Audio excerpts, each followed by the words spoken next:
Hello everyone, and welcome to my Royal Family official channel. I hope everyone is having a wonderful day.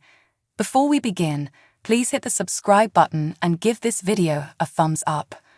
According to a royal specialist, many creative people have lost their jobs as a result of the money spent on Prince Harry and Meghan Markle's unsuccessful Spotify agreement.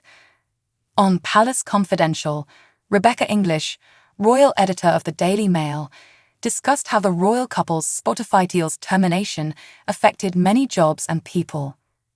Part of this issue with Harry and Meghan is a problem with the entire podcast industry, English explained. There was a rush to sign big names and throw big money at them without knowing if they had a workable idea. That's now falling around the industry's ears, she continued, and a lot of good people, producers and engineers.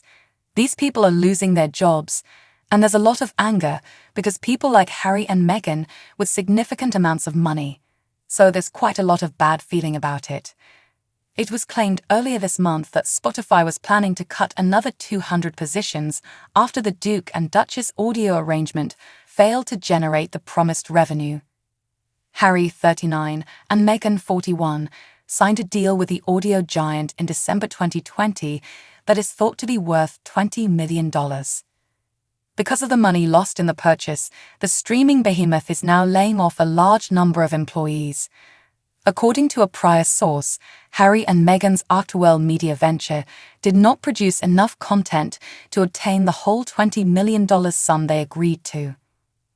The panel also reviewed United Talent Agency CEO Jeremy Zimmer's statement that Meghan is not a great talent, which Daily Mail diary editor Richard Eden called extraordinary. Zimmer told Semaphore during the Cannes Lions Advertising Festival this week that he wasn't surprised by Spotify's divorce with Harry and Meghan, saying, "Turns out Meghan Markle was not a great audio talent, or necessarily any kind of talent. And just because you're renowned doesn't make you an expert in your field." These are extraordinary comments, really, because it came from one of Hollywood's top agents. Eden remarked of Zimmer's remarks, "Usually, agents are very diplomatic because, even if they're not their client right now, they'll be thinking they could be in the future, and they don't want to be seen criticizing stars.